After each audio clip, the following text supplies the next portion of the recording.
ഉണ്ടായിരുന്ന മുഴുവൻ പണവും കൊടുത്തുകൊണ്ട് 2 ഏക്കറോളം വെള്ളത്തിൽ ഈ തോക്ക് വാങ്ങി സുഖമായി ജീവിക്കാൻ ഒരുങ്ങുകയാണ് കഥാനായകൻ.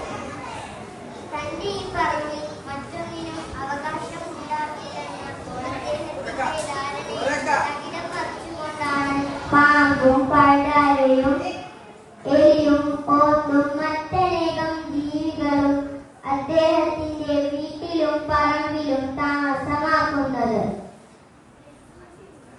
ഇവയിൽ പലതും അദ്ദേഹത്തിന്റെയും കുടുംബത്തിന്റെയും ജീവിതത്തിന് ശല്യമാകുന്നുണ്ട്.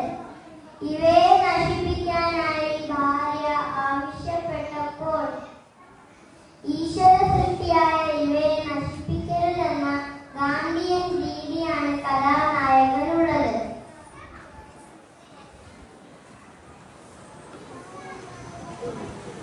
ഒടുവിൽ ഭാര്യയ്ക്ക് മൗനാനുവാദം നൽകുകയും ചെയ്യാൻ പോകുന്ന തെറ്റിന് ദൈവത്തോട് മാപ്പപേക്ഷിക്കുകയും അദ്ദേഹം ചെയ്തു.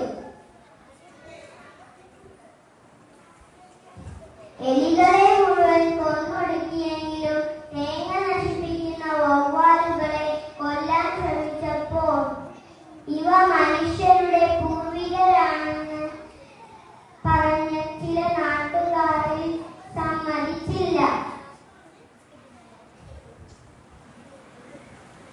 ഇത് അന്ധവിശ്വാസമാണ്, ഇത് മനുഷ്യർക്ക് അപകടമാണ് എന്ന് അദ്ദേഹം പറഞ്ഞു. ഈ കഥയെ മനോഹരമാക്കുന്നത് ബഷീറിന്റെ ആഖ്യാന രീതിയും നർമ്മങ്ങളുമാണ്. കശ്മല, സഖാവ് മൂർഖൻ, പഴുതാരയുടെ ദിവ്യവേദന തുടങ്ങിയ വാക്കുകൾ ശ്രദ്ധേയമാണ്. നമ്മെ ഉപദ്രവിക്കുന്ന ജീവികളെ നാം കൊല്ലണമെന്ന് ഭാര്യ അഭിപ്രായപ്പെട്ടപ്പോൾ 500 കൊല്ലം കൊണ്ട് മനുഷ്യർ എല്ലാ ജീവികളെയും കൊല്ലുമെന്ന് ഒടുവിൽ ഒരുമിച്ച്